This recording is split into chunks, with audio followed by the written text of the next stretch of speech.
Students, now we will study Curie law in magnetism.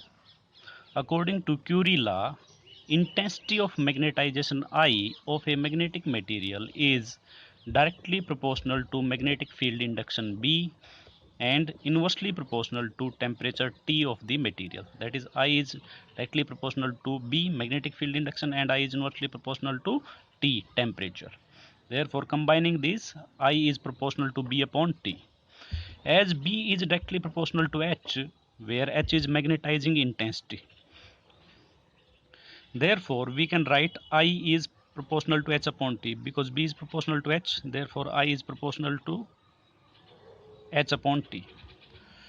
Or we can write I upon H is inversely proportional to T. But I upon H is equal to chi m, where chi m is magnetic susceptibility. Therefore, magnetic susceptibility is inversely proportional to temperature of the material. Removing the sign of proportionality, we can write chi m is equal to C upon T, where C is a constant of proportionality and is called Curie constant. Therefore, for a paramagnetic material, chi m and mu r, because mu r is equal to 1 plus chi m. Therefore, chi m and mu r both depend not only on material but also depend upon the sample temperature or temperature of the material.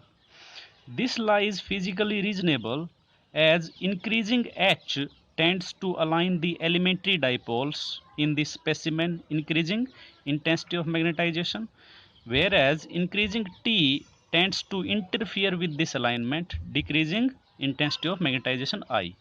The variation of I with H upon T is shown in this figure. At very high fields, when H is high, then H upon T is high. When T is very small, then H upon T is very high. Therefore, at very high fields or at very low temperatures, the magnetization appears the magnetization approaches the maximum value where all the magnetic dipoles are aligned. This is called saturation magnetization. This is indicated by portion of the curve parallel to x-axis. The variation of I with H upon T is shown in this figure.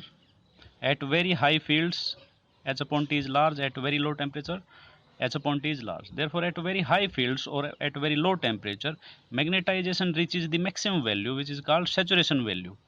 At these high fields or low temperatures, all the magnetic dipoles are aligned.